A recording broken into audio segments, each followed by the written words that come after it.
Why do you think the song has resonated with Australians so much? I think it feels like home, you know.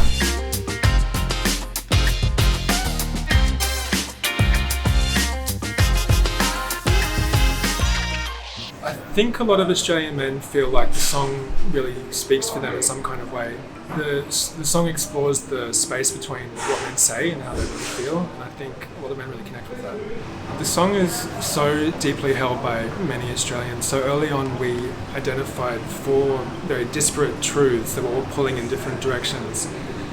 We knew that there would be, the song belongs to Australia. We knew there would be so many people who would watch the film and scrutinise all the choices that we made.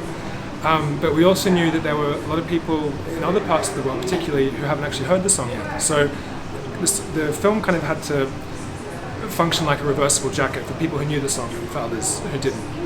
And then also it's a Christmas movie, but the film's set in prison. So once we kind of cracked that puzzle, the film just blossomed from there really.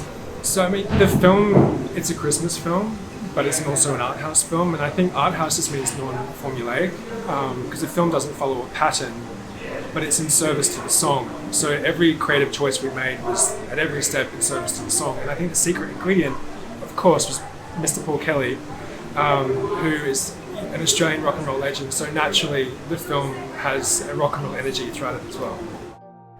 I think it feels like home, you know. I think wherever you're from resonates with your childhood, it resonates with your experience of family, it resonates with your experience of that time of year. And that nostalgia that you have, especially when you leave home, move interstate or some other suburb in your own city or overseas, that song can bring you home. It reminds you of the things that you loved about maybe your upbringing or the people in your family or the experiences you have with those that you love. Nick and I had extensive conversations. He was very generous with his time in the months leading up, and we met on Zoom or we met on the phone or we met in person most Sundays leading up, say 3 months leading up to the filming, and discussed all the internal workings of Joe and what happened to Joe. And in our adaptation, something quite traumatic happens to Joe at a very early age, and he spends the rest of his life, as people do, dealing with that.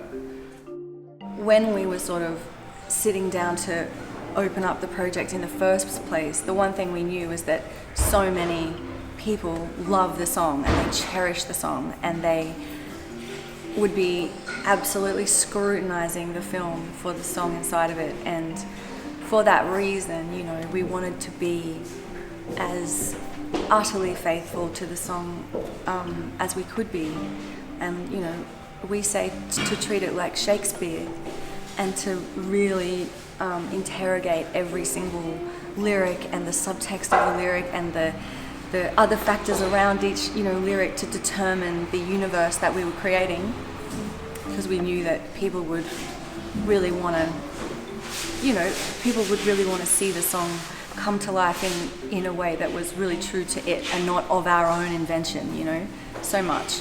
But we also knew that we wanted the film to be seen by people who haven't heard the song yet, and that was a really interesting conundrum, just sort of, you know, wrestling with those two realities. I like to say that the script had to work like a reversible jacket. It sort of had to work one way if you love the song and you know the song, and it had to work the other way if you've never heard the song before and you just want to see a movie and you don't really know what you're in for.